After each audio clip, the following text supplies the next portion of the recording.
Oke, ya ini saya mendekat sekali nih. Baiklah, jadi saya mulai dari tadi sudah ditanyakan terkait dengan topik saya, ya. Mungkin perkenalan sedikit, mungkin karena ini waktunya sebentar gitu ya. Jadi nama lengkap saya Nurul Hidayat, ya, sering disebut dengan NH, gitu ya. Ini nomor telepon saya, mungkin bisa nanti diskusi setelah ini atau kapan, monggo. Ini website saya, channel saya, email saya, dan apa namanya, Twitter saya. Oke, lanjut. Jadi untuk perkenalan terkait dengan data mining, saya kira terkait dengan data sekali istilahnya apa ya, jadi tren ya, big data gitu ya, atau data science ya, di mana-mana terkait dengan pengolahan data itu tidak terlepas dari analisisnya ya, untuk menganalisis sebuah big data dengan sebuah metode-metode yang dilakukan dengan komputasi ya. Kemudian nanti bagaimana menampilkannya dengan learning analitiknya ya. Mungkin potretnya Google ya, Google ini jadi potret utama ya, terkait dengan data ya, atau dengan artificial intelligence bahkan ya. Bagaimana sebuah mesin pencari Google memberikan sesuatu kepada kliennya gitu ya. Oke.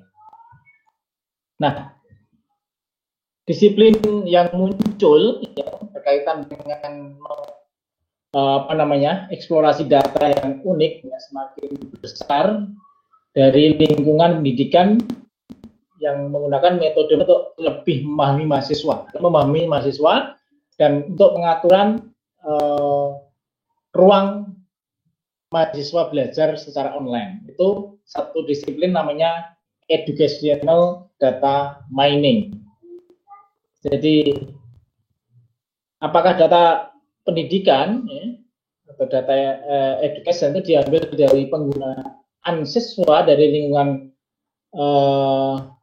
apa namanya, LMS dengan metode untuk yang interaktif, dengan pembelajaran kolaboratif ya, yang didukung dengan komputer. Jadi saya kira ini awal di Indonesia ya, karena saat ini di saat pandemik ini hampir semua lembaga, khususnya di lembaga pendidikan dari TK ya, sampai perguruan tinggi dalam pembelajarannya menggunakan daring. Nah, tentunya ini akan ada data yang rusak ini, data yang ada di dalam institusi, ya, baik itu di lanjut sampai ke perguruan tinggi. Nah, data inilah yang dikatakan data education, ya, data education mining ya. Jadi ini menjadi satu dasar yang nanti data administrasi dari sekolah, universitas gitu ya, yang mempunyai apa namanya, tingkat hierarki yang bermakna ya, data mulai profil siswa, mahasiswa gitu ya, kemudian seringkali perlu ditentukan oleh sifat-sifat data itu sendiri tadi ya, kemudian masalah urutan, waktu, konteks ya, juga memainkan peran penting dalam apa namanya, pengolahan data di bidang pendidikan. Jadi intinya kalau kita lihat ini sudah masuk ke ranah data ya, kalau data daring ini nanti bisa kita jadi aset ya. Kita terima sekarang kan sorry ya, waktu pandemi itu saya nyari data log, kemudian data yang saya pakai kan data log karena saya bicara terkait dengan student behavior ya, perilaku mahasiswa di dalam sebuah LMS gitu ya. Jadi susah minta. Kalau sekarang saya kira kalau tadi dikatakan Mas tadi model gitu ya, salah satunya ya, karena model ini memang open source gitu ya. Semua bisa memakainya, mengembangkannya gitu ya. Jadi ini apa namanya, mungkin kita bisa itu di luar negeri juga sudah ada ya. Nah, artinya data yang ada di dalam sebuah entity pendidikan ini terkait dengan data daring, ya. Nah itu nanti bisa, saya kira volumenya, ya, kemudian velocity-nya, ya, kemudian varietasnya sampai ke variabel ini sudah, saya kira sudah masuk ke ranah data science di dalam educational data mining. Nah, kalau lihat implementasi e-learning ini memang sangat kompleks sekali, gitu ya. Jadi berbagai macam di saat pandemik ini berbagai macam e-learning diterapkan, dari yang low teknologi sampai high tech, ya, sampai high teknologi, ya, low tech sampai high tech. Ya. Nah ini jadi satu permasalahan tersendiri kadang terkait dengan pelaksanaan e-learning. Ya.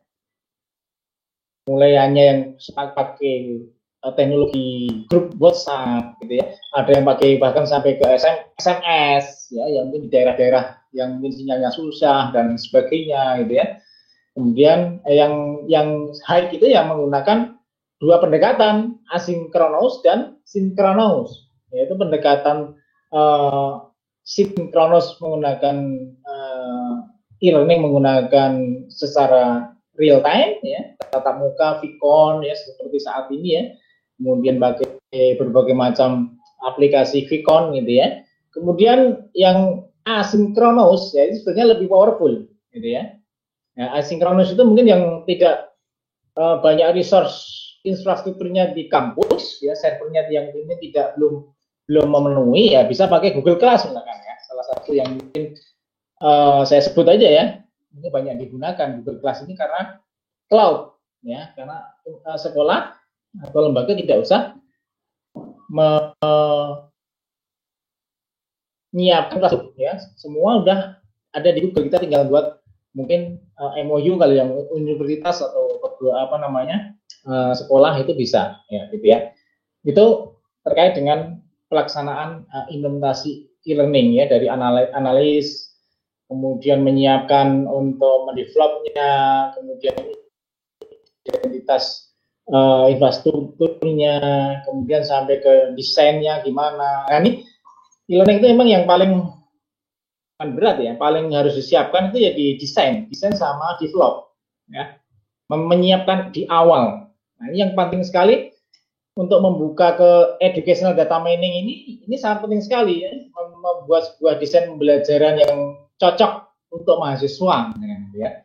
Nah itu ada. Jadi LMS ini bisa sekali, gitu ya. Jadi personalisasi learning, ya, personalisasi pembelajaran masing-masing itu bisa disetting di dalam LMS ini. Beda dengan kelas tradisional mungkin. Kalau kelas tradisional mungkin pelaksanaannya yang namanya dosen ngajar di kelas, ya, stylenya ya seperti itu dosennya. Masalah mungkin 40 siswanya mau senang dan tidak senang, ya nggak tahu, gitu ya. Ya, mungkin ada yang senang dengan pembelajaran dengan video, pembelajaran yang senang dengan suara, dengan tag, itu kan banyak gaya yang dimiliki oleh student, gitu ya. Nah, tapi itu kelemahannya mungkin, ya, di tradisional, ya. Tapi untuk beralih ke elektronik, ya, menggunakan satu tool LMS, ya, Learning Management System, gitu ya. Ini bisa, ya, kita setting mempersonalisasikan belajarnya siswa, gitu ya. Ini desainnya inilah dan developnya inilah yang 36% sendiri, kemudian developnya juga 36%, analisisnya 10%, kemudian implementnya 4%, dan evaluasi 7%. Nah, ini satu rangkaian dalam implementasi e-learning. Nah, kemudian di mana data mining diposisikan di sini, ya.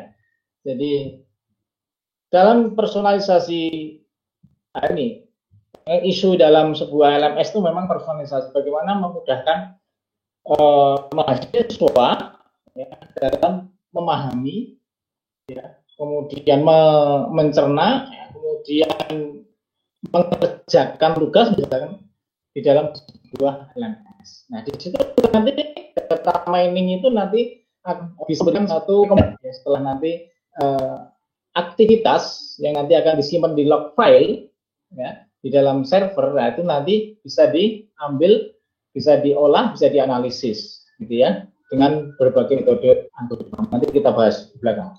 Nah, jadi ada dua hal di sini ya terkait dengan educational data di dalam pendidikan. Yang pertama bicara mengenai EDM. Yang LA ini belum lama ini ya, setelah kemudian mengeluarkan learning analytics gitu ya. Nah, di bidang pendidikan juga mengeluarkan yang namanya learning analytics di bidang education. Ini bedanya apa antara kedua hal ini? Yang pertama, KIM atau educational data mining itu berkaitan dengan pengembangan metode. Ya, jadi misalkan kalau saya sendiri metode deteksi gaya belajar. Riset saya adalah mengembangkan metode deteksi gaya belajar yang menggunakan algoritma bla bla bla. Nah, nanti ada kalau ada waktunya ya saya nanti hasil yang telah saya lakukan. Jadi untuk mengeksplorasi apa tipe data yang unik, maksudnya setiap log files masih punya keunikan sendiri ya di dalam log file gitu ya. Kan banyak nanti ya log file itu profil mahasiswa yang mulai dia login dalam satu semester itu berapa kali, kemudian dia mengakses ke materi pembahasan satu berapa kali, mengakses video berapa kali, semuanya terdeteksi ya, terdata dalam log file. Itu uniknya di situ mungkin ya. Jadi dapat juga didefinisikan sebagai penerapan teknik data mining. Ya, jadi untuk tipe dataset khusus, artinya dataset khusus yang berasal dari lingkungan environment pendidikan. Ya, jadi ini satu Romero itu sama Ventura itu istilahnya Bain ya. Ada 10 paper yang ternama istilahnya ya, deretan 10 paper itu siapa aja nanti di belakang ada insya Allah. Nah, kemudian apa bedanya dengan learning analytics? Learning analytics ini dapat didefinisikan sebagai untuk measure ya, pengukuran, pengumpulan, analisis dan pelaporan data. Jadi lebih ke pedagogik. Ya, pedagogiknya ini ya, bagaimana menyajikan sebuah data dari log file tersebut ya, untuk tujuan apa? Memahami dan mengoptimalkan pembelajaran dan lingkungan di mana itu terjadi ya. Intinya di dalam learning analytics ada tiga. Yang pertama adalah data ya, analisis dan tindakan gitu ya. Jadi terkait dengan pedagogi di education. Nah, jadi ini kalau kita lihat konten yang ada di dalam educational data mining ya dari user. Ya, user itu ada student, ada learner, ada instruktur, ada teacher, ya, ada course administrator, admin, ada researcher, ya, bahkan sampai orang tua gitu ya. Jadi bisa dilibatkan ya, misalkan pengen tahu anaknya belajarnya seperti apa gitu ya. Nah, kemudian dari user ini kemudian ada interaksi ya dengan sistem LMS-nya itu, learning management system itu. Contohnya tadi sudah dicontohkan banyak ya, baik itu mengerjakan ya, tentunya ini ada satu rule ya, bagaimana biar masuk ke sebuah LMS ya, ada enrollment dan sebagainya. Kemudian di dalam LMS sendiri sudah disediakan ya, mungkin dalam satu semester jurusan atau program jadi sudah menyediakan materi yang ditawarkan ya, atau yang wajib ya. Dan di situ ya kadang ini lagi lihat ini khususnya di Indonesia gitu ya, banyak sekali training ya, dimana penghitungan yang dari contohnya mungkin di Aptikom ini ya, ada yang namanya MOOC ya. Nanti bisa dilihat konten saya ada di sana ada materi saya namanya materi mata kuliah e-business gitu ya. Bagaimana men-set up sebuah materi yang teratur, mungkin yang sesuai dengan yang sampaikan ya, artikan di Mozilla.d ya. Satu contoh, menyiapkan sebuah bahan ajar gitu ya. Jadi mulai dari kemarin saya juga mengisi yang namanya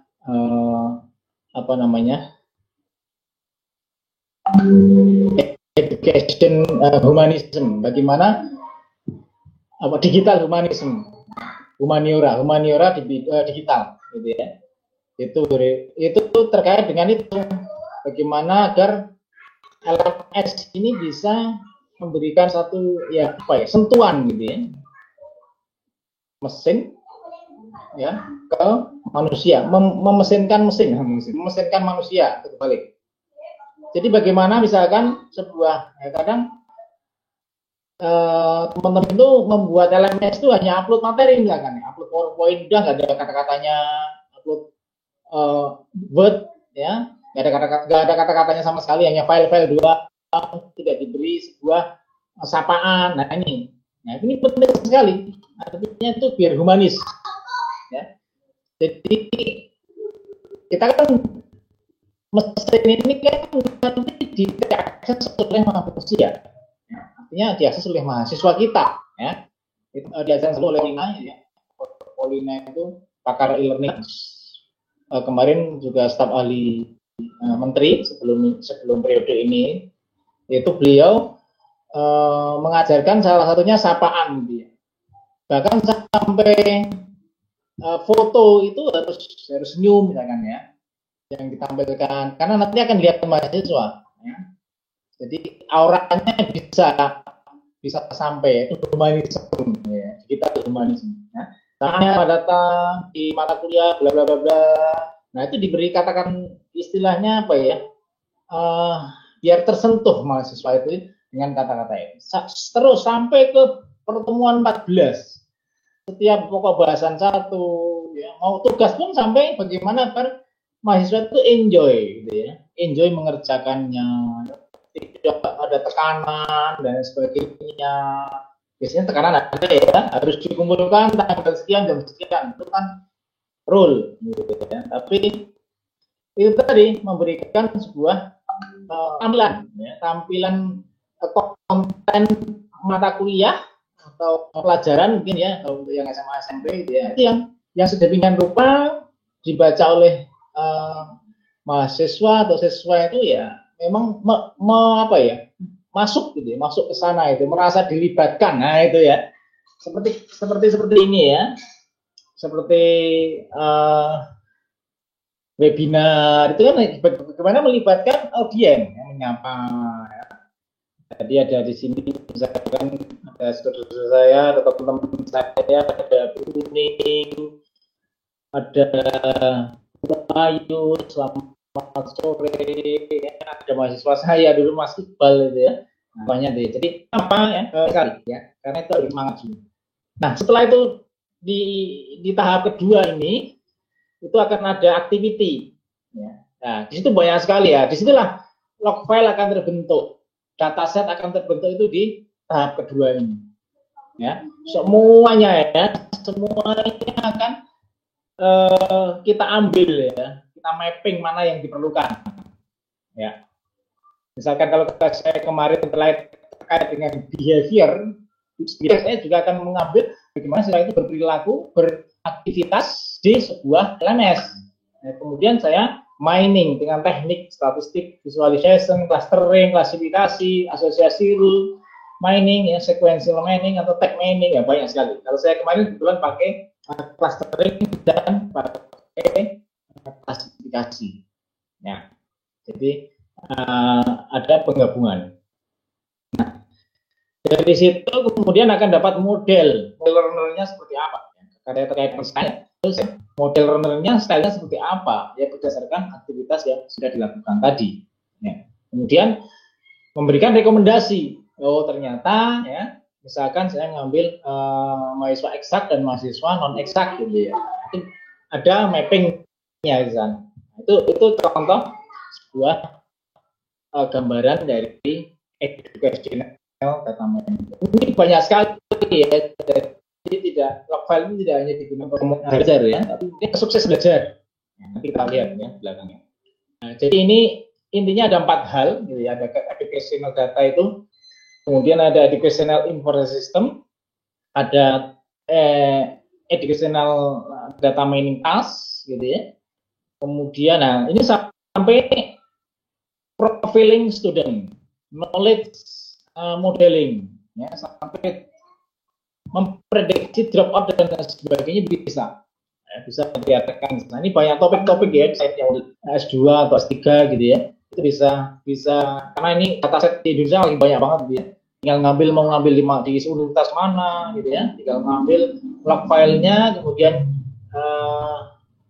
diolah gitu ya dengan berbagai macam teknik yang discover knowledge-nya ya, dengan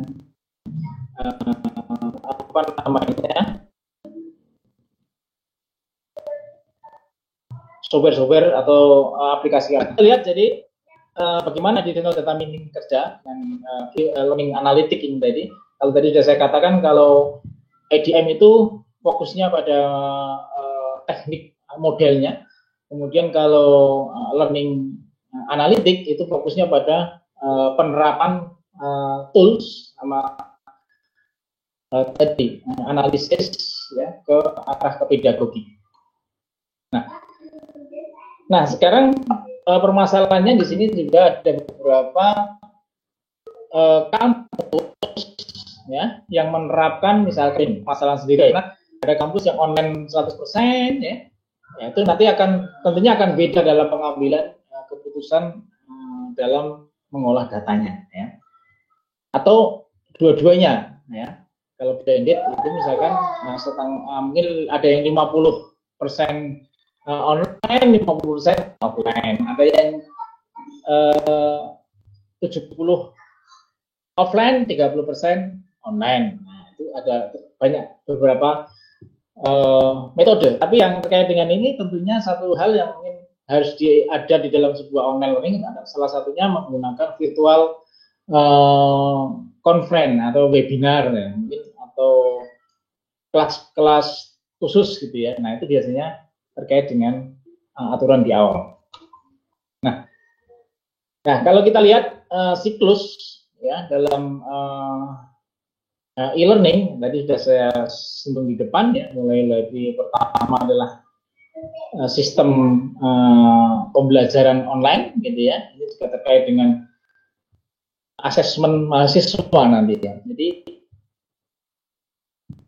di online learning itu bisa nanti di tahapan terakhir itu ada yang namanya monitoring evaluasi ya. Jadi sejauh mana mahasiswa ini dalam mengambil mata kuliah online itu kesuksesannya seperti apa. Nah, itu kan sebenarnya semua bisa dipotret gitu ya di dalam mengambil keputusan. Ada banyak celah-celah nanti ya di dalam pengembangan LMS, misalkan di Moodle itu bisa kita tambah yang namanya plugin gitu ya. Nah, misalkan hasil penelitian mungkin ke depan mungkin yang saya lakukan ini nanti ada bagaimana teks gaya belajar ini bisa dibuat plugin yang nanti akan di-embed ke dalam kelas gitu ya. Jadi nanti akhirnya akan jadi learning analytic gitu ya.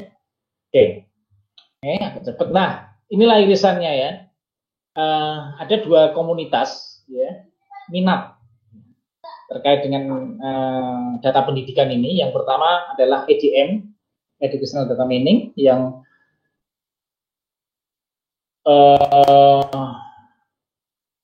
kedua adalah learning analitik. Ya, jadi kalau LA ini sifatnya tadi sudah saya terangkan terkait dengan poin-poin yang ada di EDM dan learning analitik ya.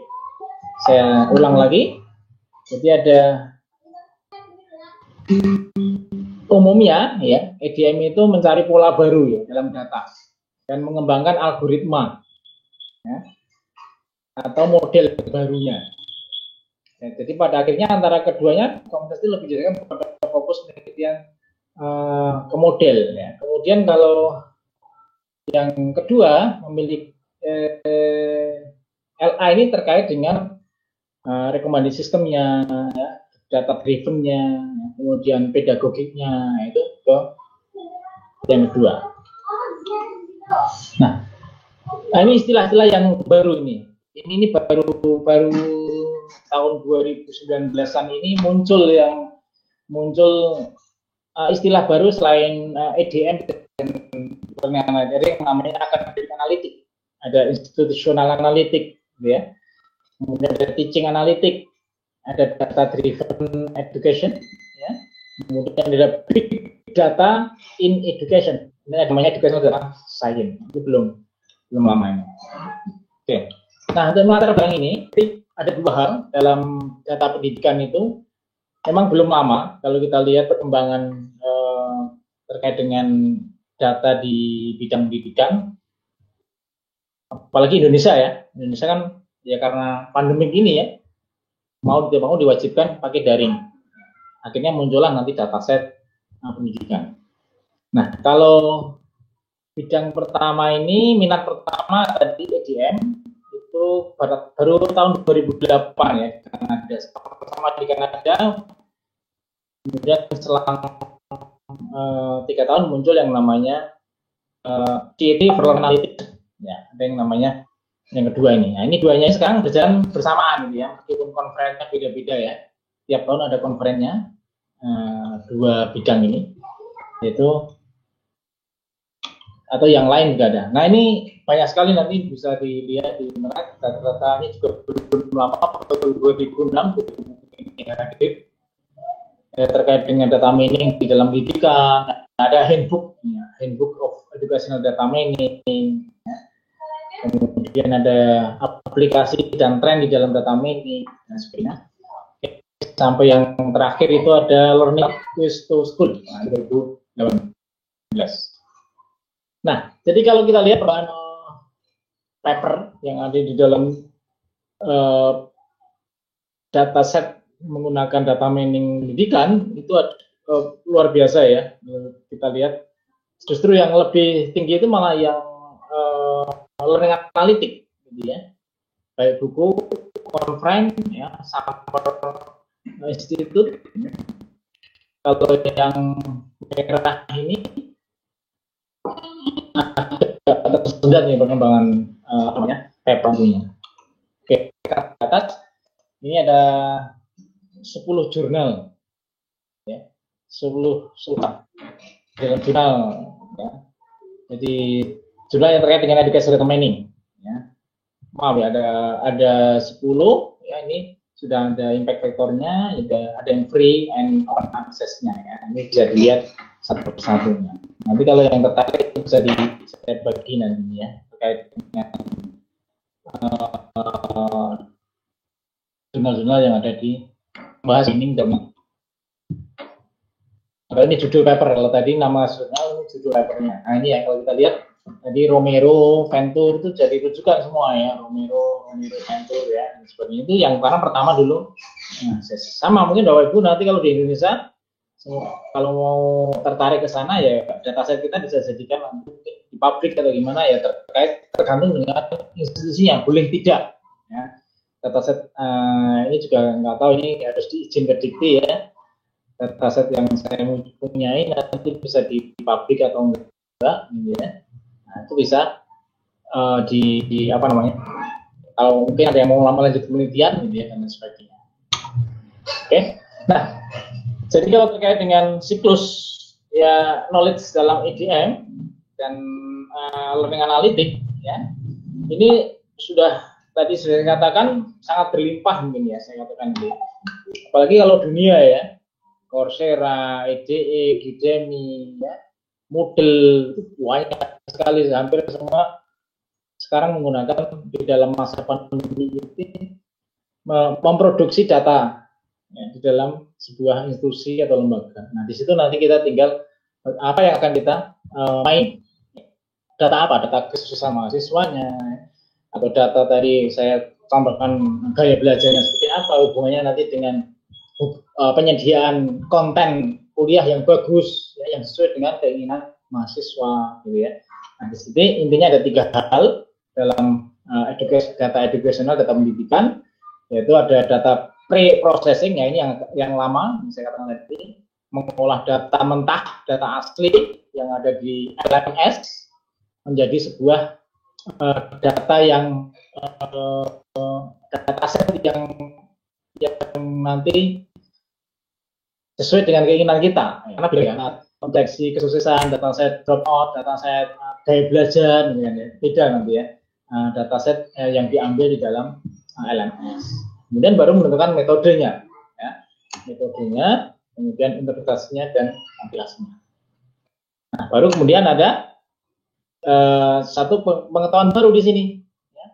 Dari data processing nanti dengan metode misalkan saya deteksi gaya belajar menggunakan Kamin dan Naive Bayes, ya, dalam LMS. Itu nanti akan dapat baru di sini digunakan di dalam sebuah LMS. Nah, kemudian environment-nya tergantung ya dari jenis yang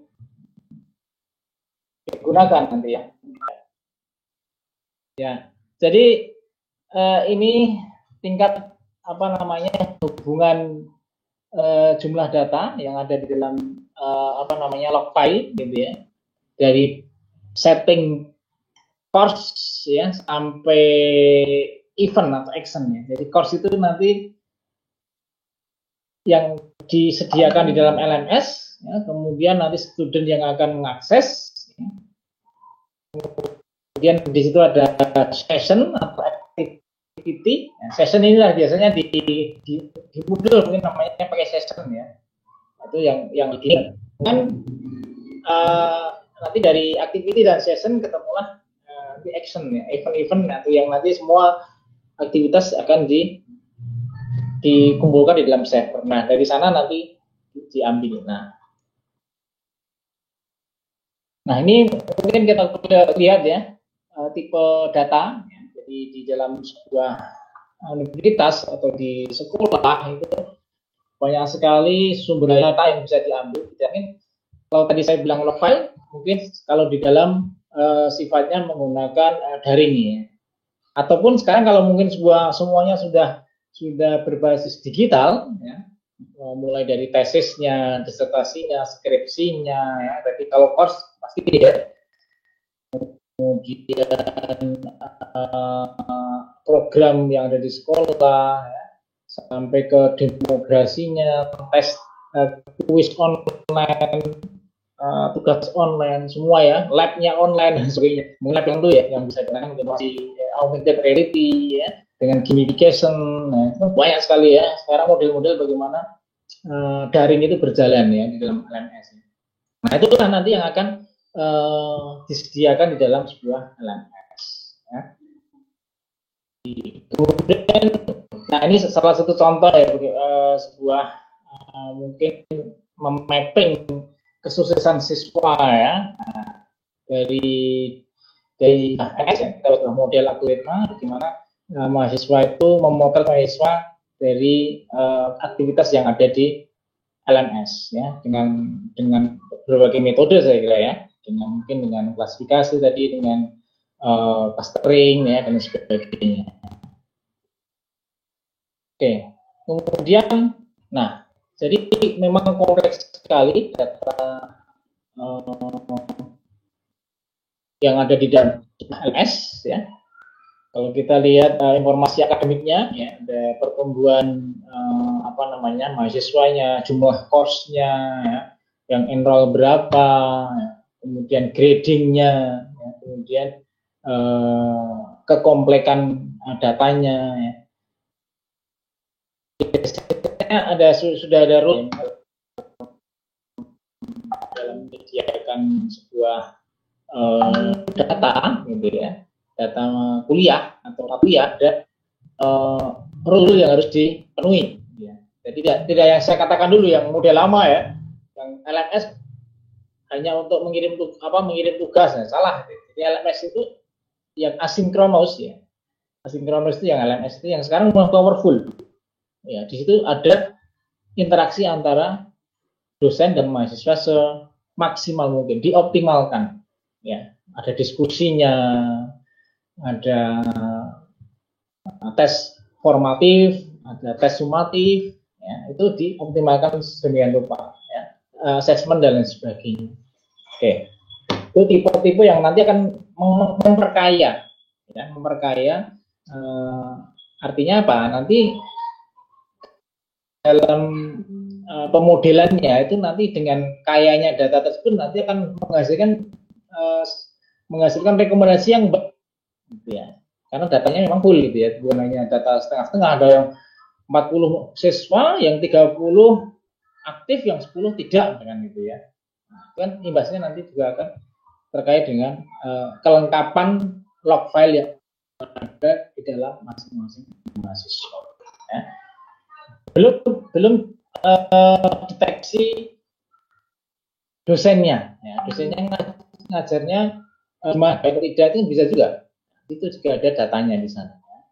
Dalam memberi tugas gimana, ya, dalam menyajikan mata kuliahnya gimana, engagementnya, observasinya dan sebagainya. Nah, cara memberikan kuis, tes, ya, itu semuanya bisa dilihat. Jadi requirementnya banyak sekali ya, mulai dari kecocokan, kesempurnaan, kemudian relevan tidak, kemudian keamanan, efektivitas, communicate ini artinya dalam menyampaikan tadi humanisme tadi, digital humanismenya cocok atau tidak, bagus atau tidak, kemudian sampai support, sampai ke improve. Nah, kemudian ini contoh si Jo tadi ya, ini Jo ini mau memotret satu mahasiswa ya. Kemudian juga sampai ke hubungan dengan orang tuanya. Biasanya LMS yang bagus itu ada LMS-nya, ada orang tua bisa akses.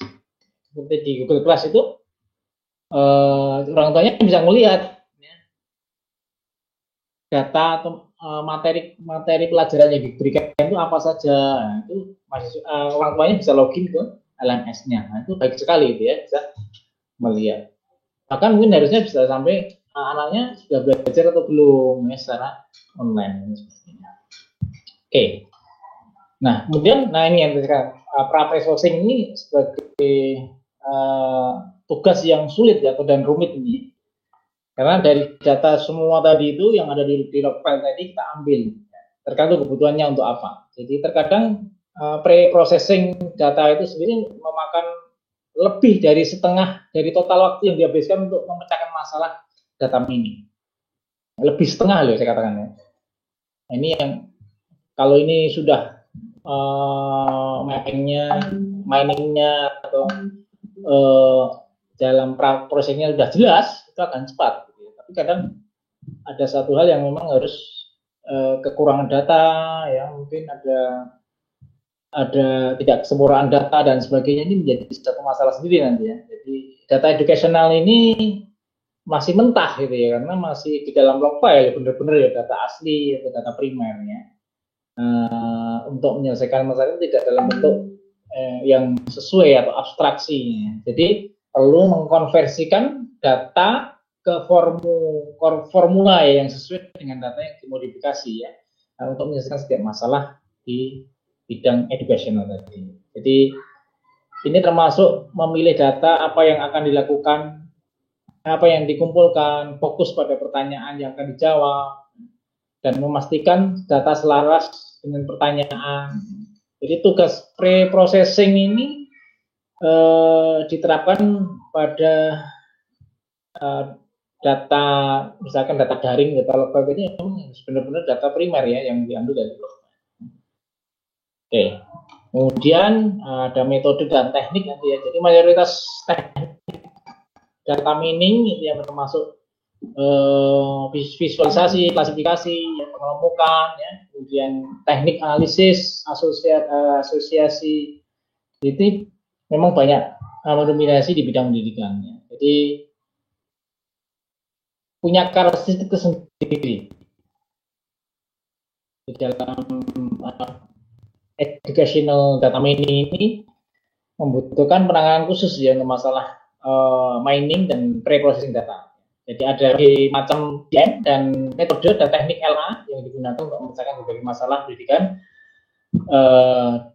dijelaskan dalam metode-metode nanti ya. Kemudian interpretasi dan penerapan pengetahuan baru. Jadi pengetahuan baru yang ditemukan oleh EDM atau Learning Analytics itu harus digunakan oleh instruktur atau otoritas akademik untuk membuat intervensi dan keputusan untuk meningkatkan kinerja belajar siswa. Jadi sangat penting sekali bahwa model sebelumnya diperoleh oleh proses EDM atau Learning Analytics dapat dipahami agar bermanfaat untuk proses pengambilan keputusan. Nah, jadi pada hal ini model data mining ya untuk dalam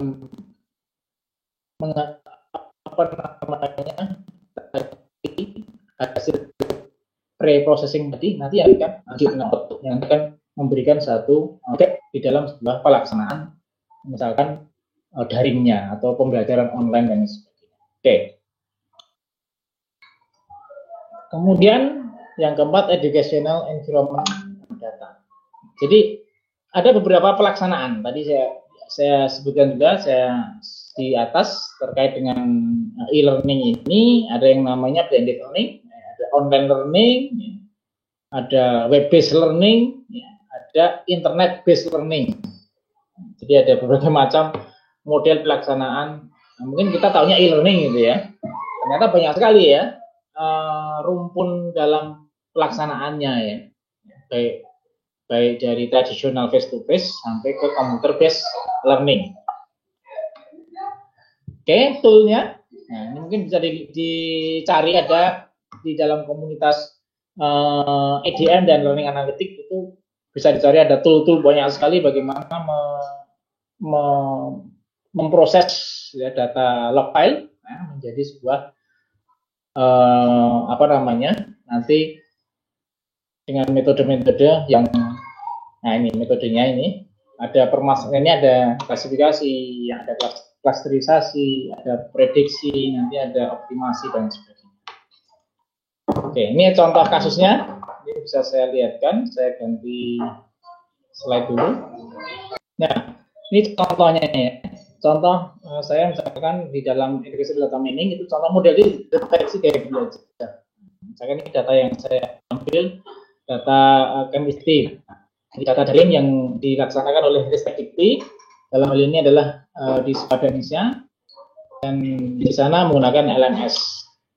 Nah, jadi ini saya kira nggak usah, ini terkait dengan LMS itu sendiri. Ya. Nah ini ya, ini sudah saya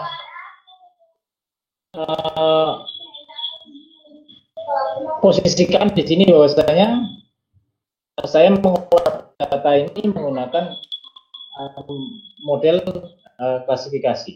Ya. Jadi dikatakan model klasifikasi digunakan dengan timing dan klasifikasi pre-augmented mass bias. Jadi ada dua hal di sini data mining saya. Yang pertama proses pendeteksian ini menggunakan pendekatan statis. Yang kedua menggunakan pendekatan otomatis. Pendekatan statis ini menggunakan data kuesioner. Nah, kuesionernya kita tidak buat. Artinya apa? Saya mengambil dari pakar. Jadi kalau pakar pendidikan, dalam hal ini ada banyak pakar learning style ya di dunia ini. Saya menggunakan salah satu pakar learning style itu yang namanya Felder.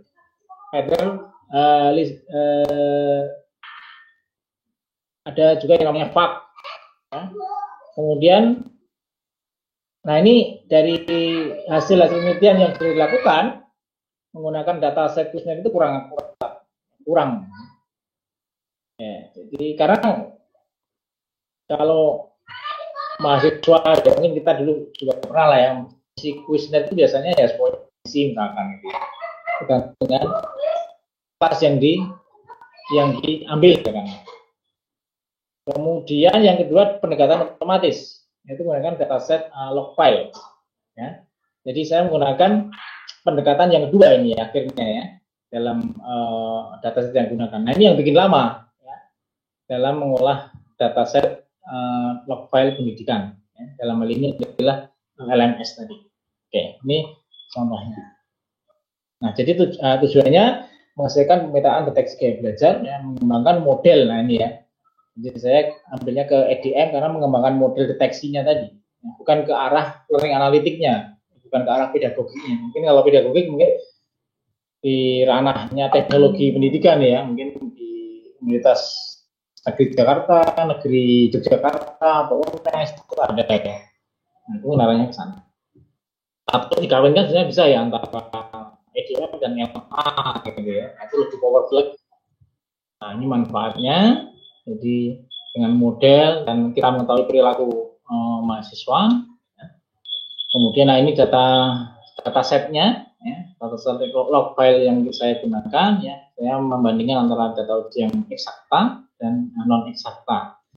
Kemudian gaya belajar yang digunakan apa? Model saya VS+M. Ini jadi model gaya belajarnya sudah tidak diperdebatkan lagi ya. Jadi memang sudah saya tinggal tadi ada di dalam Fader itu ya. Saya tinggal membuat algoritma 4 gaya belajar itu yang saya gunakan untuk mendeteksi log filenya. Ya. Oke.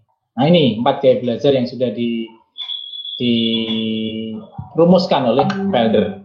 Jadi sudah tidak diperdebatkan lagi rule-nya. Nah ini tahapannya ya, tahapan dari deteksi gaya belajar dalam kita dalam ranah EDM. Nah, ini kerangka modelnya, ya, kerangka model yang dikembangkan ya, dari log ke LMS. Ya. Ini memang tidak saya dengan model atau dengan apa gitu. Jadi harapannya bisa diterapkan di semua LMS ya, karena yang namanya LMS sama saja ya, intinya dalam pembelajaran daring ya. Nah di sini ada yang namanya pre-processing ya, seleksi fitur di sini ya. Nah ini yang menjadikan proses pemilihan atau koleksi dari dataset yang akan kita gunakan ini yang tadi berapa persen tadi ya, 36% sendiri ya. Nah kemudian dilakukan clustering. Setelah itu kemudian ada klasifikasi. Oke, nggak cepat saya kira. Nah ini 3 langkah pre-processing tadi yang saya lakukan. Nah ini data log file yang ada di dalam sebuah LMS biasanya yang kita ambil CSV-nya ya. Di itu mungkin juga gitu CSV-nya. Saya pakai Breakspace. Inilah ada banyak fitur yang yang harus kita pilih di 4, 2, 3 fitur ini mana yang berhubungan dengan terkait dengan student behavior itu yang mana? Nah itu yang perlu satu pendekatan atau cari sumber dari peneliti sebelumnya ini yang perlu matchingkan. Oke. Nah, ini. Nah, jadi dapat itu juga harus kita memisahkan mana data yang ganda, rentong, hilangan baris dan sebagainya. Itu harus benar-benar istilahnya membersihkan data ini sesuai dengan yang kita ingin. Dalam dipakai error programming ya. Ini contohnya salah satu cara mengambil data 1, ini ada data 16 ya, ada sampai data kesekian dan sebagainya. Yang harus benar-benar nanti akan menghasilkan sebuah fitur yang memang benar-benar nanti digunakan. Oke, nah ini aja. Ini pengujian modelnya pakai conversion metode. Nah ini hasilnya ya. Hasilnya. Jadi di sini fitur 1 sampai fitur 14 ya, data objeknya, data mahasiswanya. Kemudian ini klaster awalnya. Klaster awal nanti akan misalkan pakai Kamin, ya, dan Kamin modifikasinya. Nah ini seperti ini contohnya. Ini cluster yang nanti diharapkan, ya, jadi setiap cluster nanti punya kombinasi 4 gaya belajar. Nanti misalkan di sini untuk yang pertama jumlahnya 58 cluster 1, nanti cluster 16 karena 4 gaya belajar, ya, kombinasinya jadi ada 16 gitu ya. Oke. Nah, ini contoh-contohnya. Nah ini yang harus di apa namanya, fitur-fitur yang harus di sekarang ya, ada mungkin ada untuk baru itu ada yang dipakai forum, wiki, online chat, email dan sebagainya. Mungkin pertanyaannya itu. Terima kasih.